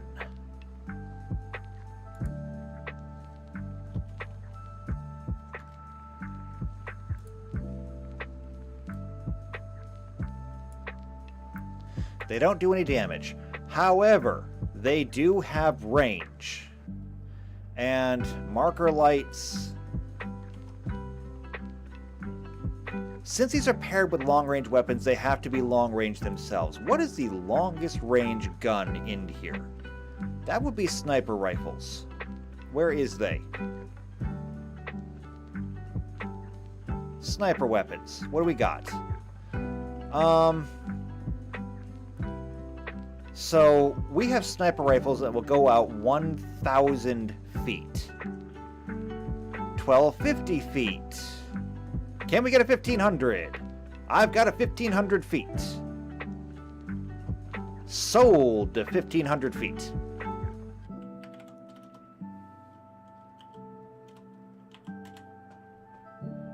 This will match the longest range weapon we have. Okay, that is not what I meant. Copy. Paste. Okay. There is no critical.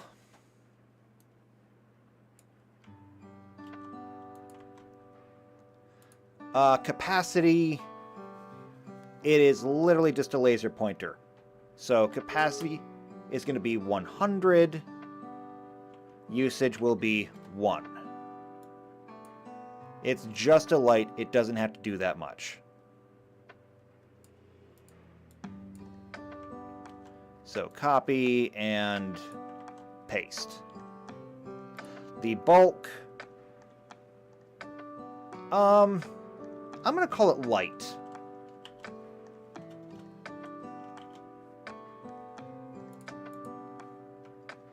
Because it's not just a laser pointer, it's probably like a little handheld device, which means that it probably fills the hand. I wonder if we can get a picture of it.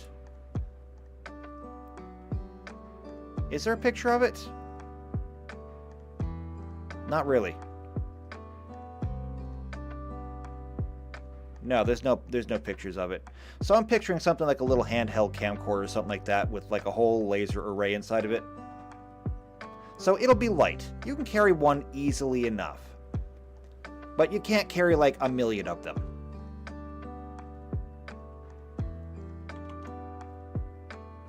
Now, special. Here's where this is going to really kick in.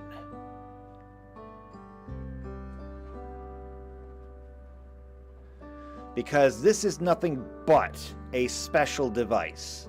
So the special has to be like really special. My immediate thought is to tie it immediately back into the level of the weapon and just say give that as a flat bonus. However, it does still require an attack roll for you to put it on target. So I'm going to say on hit, grant attack bonus equal to level to all friendly PCs. Okay? So that's as a start. And I know what you're thinking. It's like, okay, fine. So, like, you've got a level 1 marker light. What good does that do for us? Well, here's where it's going to get better. It's going to be remove 5% concealment per, let's see, per marker light level. Meaning that if you have concealment and somebody can paint you with this target, and mind you, technically the target, hitting them with the marker light would be affected by concealment, but if you hit them with it, you get to remove concealment for everyone else. So let's say that they have total concealment. Or wait, actually, total concealment is only 50%. Maybe we only need to have half of these then.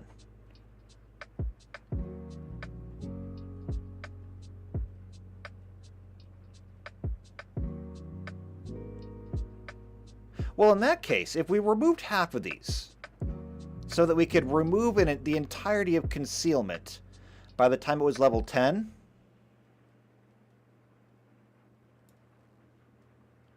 if we just delete these, then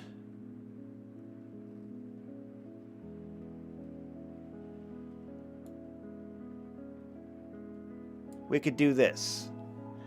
We will give an attack bonus equal to the marker light level times 2 to all friendly PCs.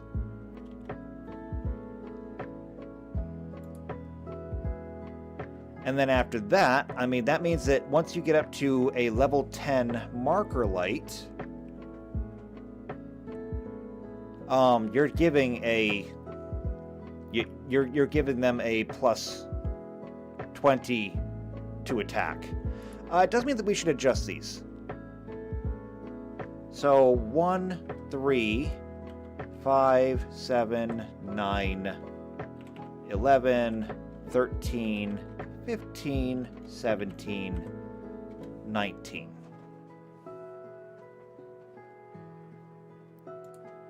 So even if you've got a level 1 marker light, shine that on somebody, and you can grant everybody else a plus 2 on their attack rolls.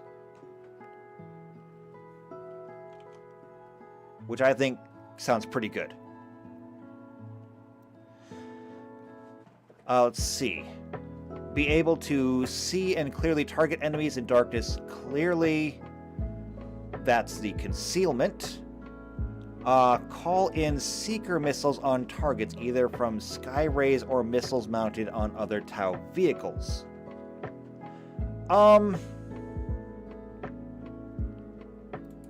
That is something we don't have yet.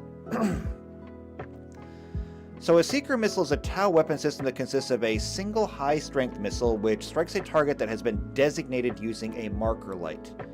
Seeker missiles are commonly used in place of artillery, as Tau battlefield doctrine dictates that all forces should remain mobile.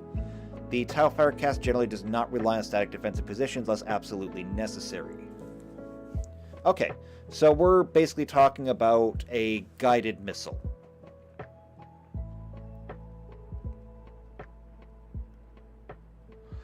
Let's see. Recent advancements in Tau fire control systems have allowed deployment of platforms to fire their seeker missiles without the need of a marker light. However, these dumb-fired seeker missiles are not able to make use of their advanced sensor arrays and obstacle avoidance algorithms and rely on the basic drone intelligence-based homing systems for guidance instead. Due to this, the seeker missile is far less accurate when fired in this way and does not benefit from the additional targeting data needed to strike with its full potential. There's two ways to handle this. Number one, the easiest way, is to simply treat the Seeker Missile as any other weapon. Meaning that if somebody has a marker light on a target, then the missile gets the same bonus that every other weapon does. Now, given that these missiles probably are pretty accurate by default, seeing as how they always needed to use it before, I think it's pretty accurate. Alternately, drop it without it, and it just functions as a bomb. It's reliant on you and how well you drop the missile. Alternately, we leave the accuracy of the missile as is, but we give it a severe penalty if it's fired without a marker light. Which I feel like is doing a little bit of a disservice, because from the missile's point of view, it cannot operate as effectively without the marker light. But I'll be honest, I don't care about the missile's point of view. I care about the player's point of view, and the player's point of view is, if you are in a vehicle or in a jet or something like that, and you drop this missile, if somebody else has a marker light on something, you want it to be all but a guaranteed hit. And if they don't have a marker light on it, you want it to be down to your skill as the person firing the weapon. So giving it a penalty if it's not used with a marker light rubs me the wrong way.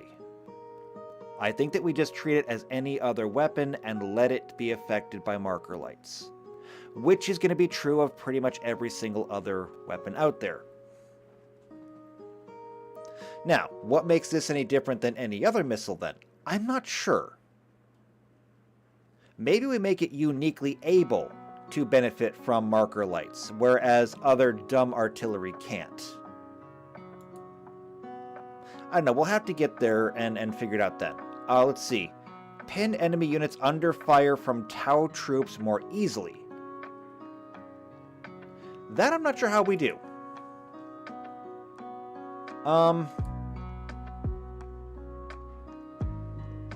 What about suppressing fire?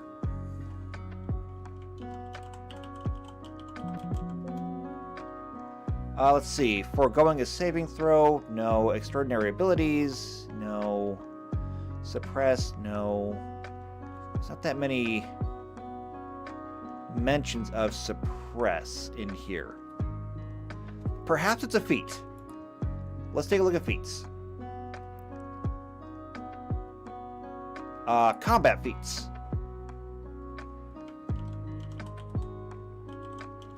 Suppressing fire is a combat feat. Alright, suppressive fire requires a base attack bonus of 1 and proficiency with heavy weapons.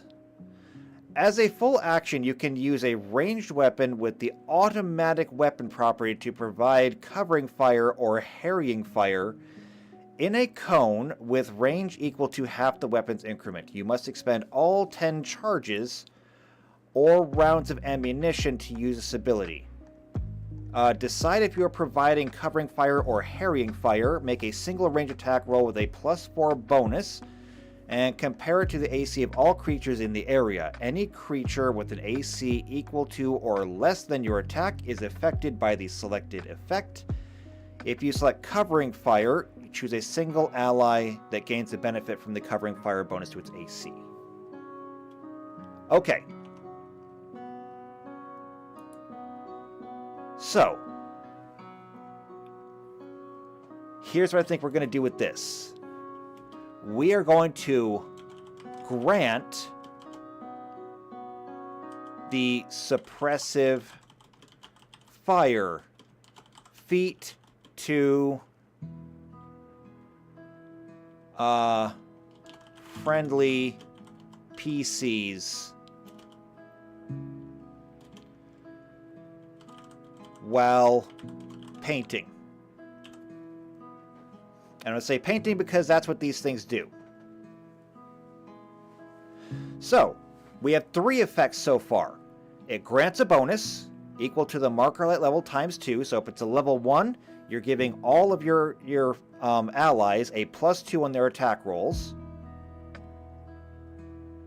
It removes 5% of concealment, meaning that a level 10 marker light can paint somebody in perfect darkness. And it will grant the suppressive fire feat to all friendly PCs so long as you are painting this target. Which means that you probably want to go first in the turn order to paint the target.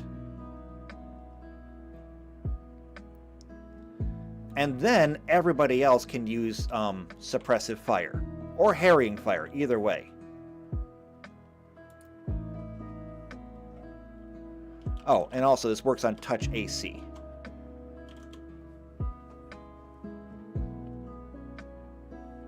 So what else does it do? It allows their aim shots to strike more accurately at targets who take cover. Striking more accurately means better crits. So what we're going to do is it's not just going to be suppressive fire.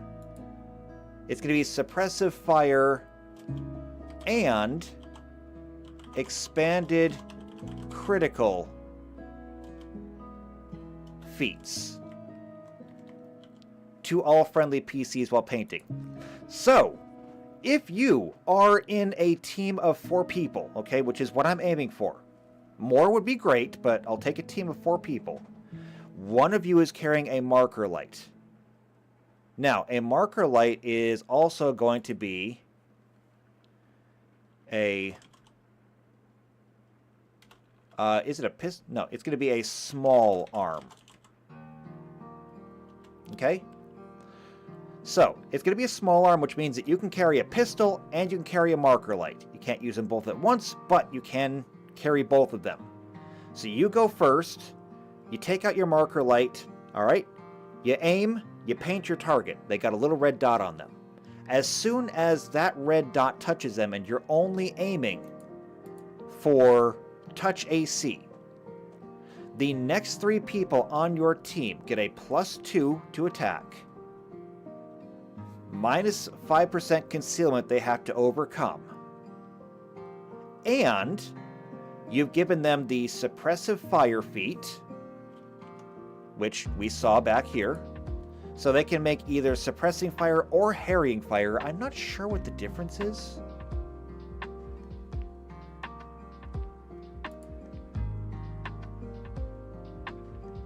Is it in here?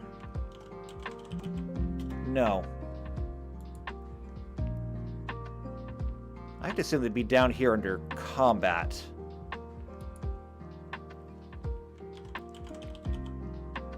Harrying fire. That's not a link. Okay, here we go. Harrying fire. You can use your standard action to make a ranged attack that distracts a foe in your line of effect. Make an attack roll against AC 15. If you hit, you deal no damage, but the next ally to attack that foe gains a +2 circumstance bonus to their next attack roll, so long as that attack happens this turn.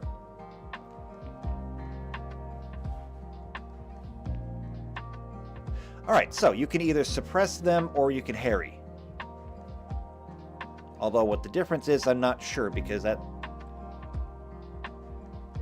kind of seems to be the same thing, really.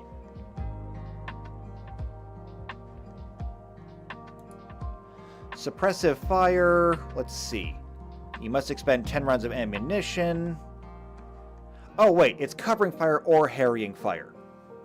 Covering fire gives your allies additional AC. Harrying fire makes your enemies easier to hit. Gotcha. Alright, so this marker light will give them the ability to either grant AC or give even further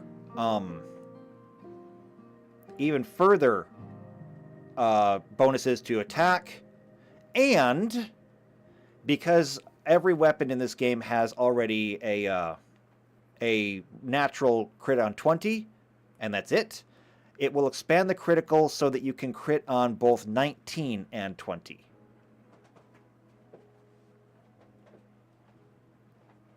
And I like that. I think that's really cool.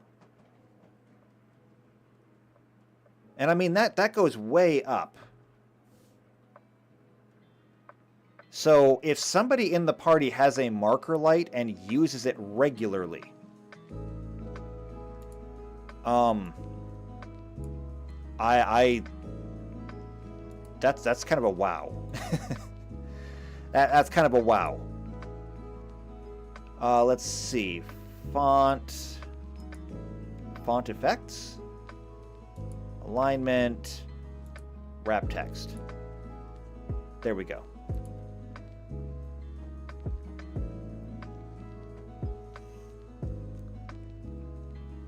So there we go. That's going to be marker lights. Absolutely worth carrying if you can get your hands on them. Again, you'd have to go to the Tau to get them. You'd probably have to take one off of a dead Tau, but the fact is, if you can get one, it's going to make just everything, every combat so much better. Somebody in the group should be carrying a marker light. And if you wanted to play Tau, I don't see any reason why you couldn't start off with one. So if your party has a Tau in it starting off, sure, why not? But okay, with that done, this stream is gonna have to come to an end. At least the internet held out this time, so that was nice. We got Kroot guns done. All three of them, including the big vehicle ones. We got the Vespid weapons done, which are slightly terrifying. Because I swear, if they crit you, you are just dead. That's just all there is to it. If a Vespid weapon crits you, you are dead. I'm sorry. But just bad luck on your part. And the unfortunate part of that is that now that we've made marker lights, the chance of you getting crit by a Vespid neutron blaster just went from 5% to 10%. Because if there is a Tau working alongside Vespid, and the Tau has a marker light and paints you, all I can say is look out for the little red dots. The little red dots are bad for you.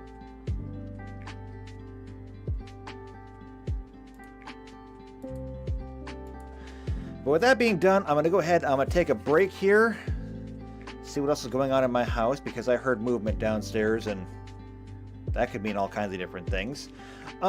With this being done, we are going into the holiday weekend.